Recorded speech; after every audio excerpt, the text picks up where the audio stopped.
We are here today to talk to you about sex education. I know, just those two little words make some of you cringe. We want to ask you to set your qualms aside for the next 12 minutes so we can talk about how changing the way we look at sex as a society and changing the way we teach our youth about sex could vastly improve our nation's sexual health.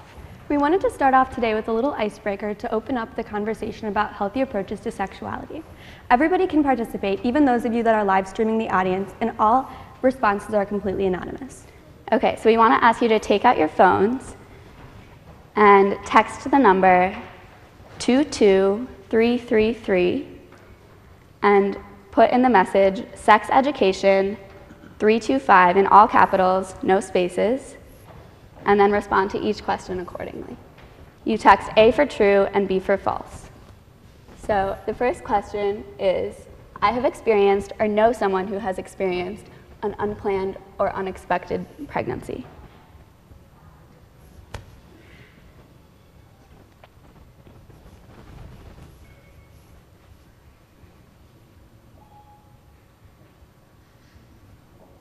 Okay, so it's 8-2, 8-3. Okay, let's move on to the next question. Thank you all. Okay. The next question is, I have been contracted or know someone who has contracted an STD or STI. And you can respond in the same message.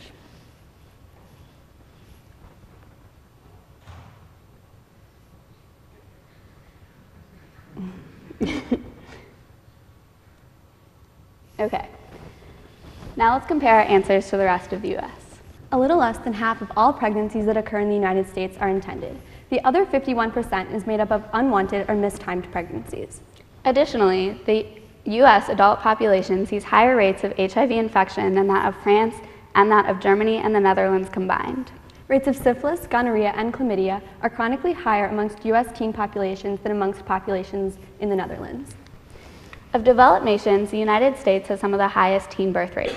About 77% of all teenage pregnancies in the U.S. are unplanned.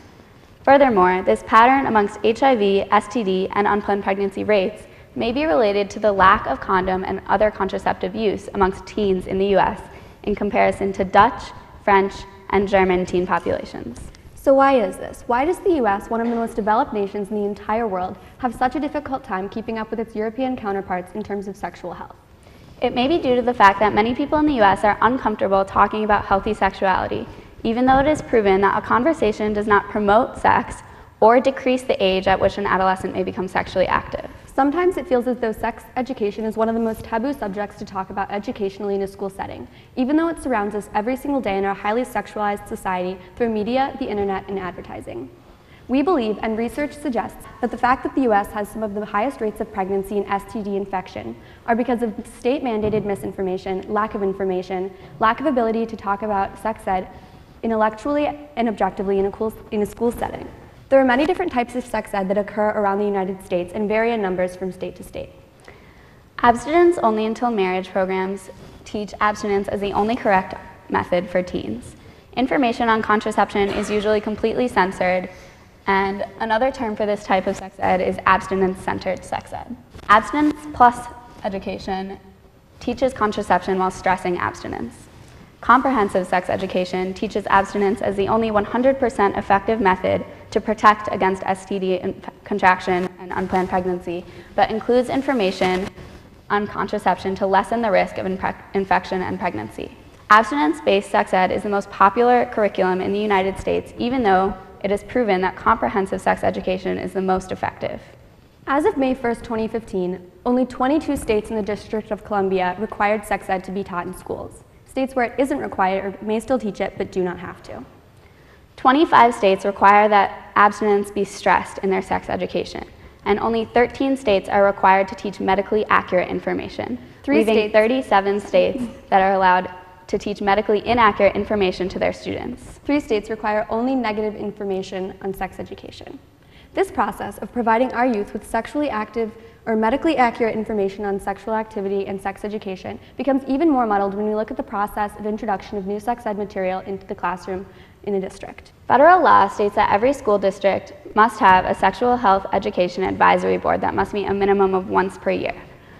So most boards around the US are inactive and only meet that minimum requirement, but amongst boards that are active, the process to actually make a change to sex ed curriculum is very difficult and complex. At any given one of these meetings, certain members from the community must be present, including parents, clergy, medical health professionals, health teachers, and district administrative liaisons.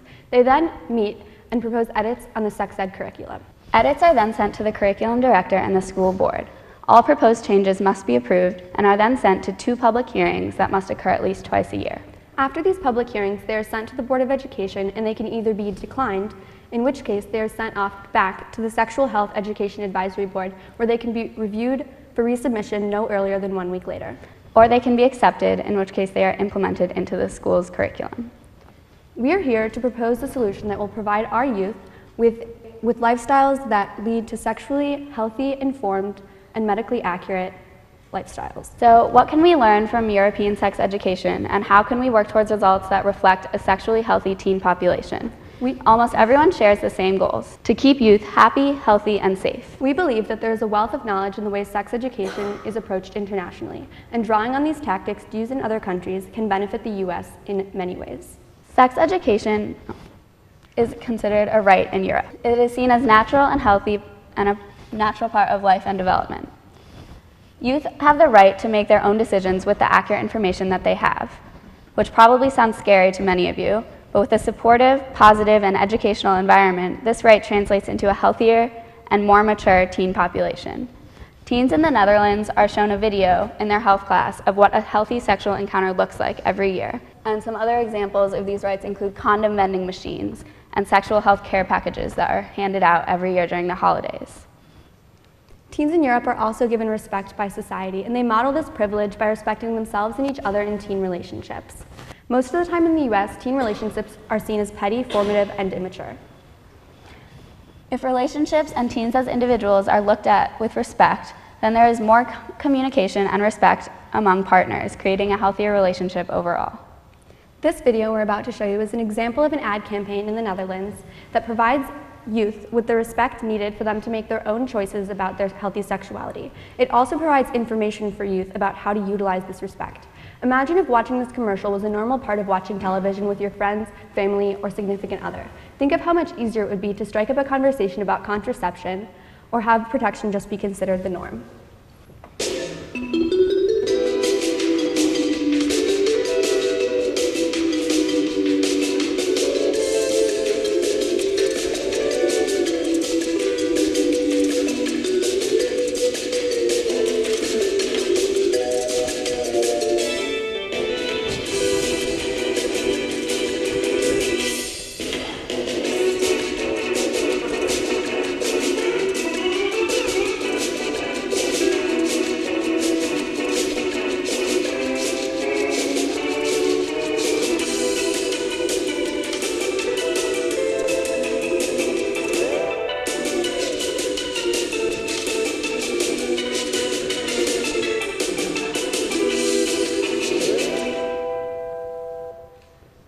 European society also takes on the responsibility of providing their youth with effective information and contraception.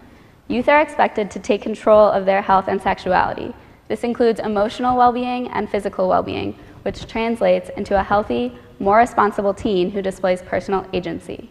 Some examples of this responsibility include ad campaigns such as the MacKercher campaign, which promotes safe sex through comical condom advertisements throughout the Netherlands.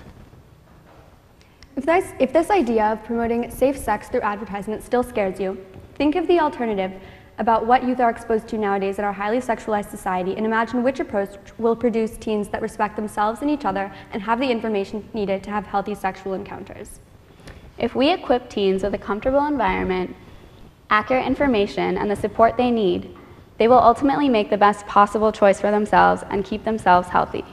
After all, the best person to make a choice for you is you. Thank you.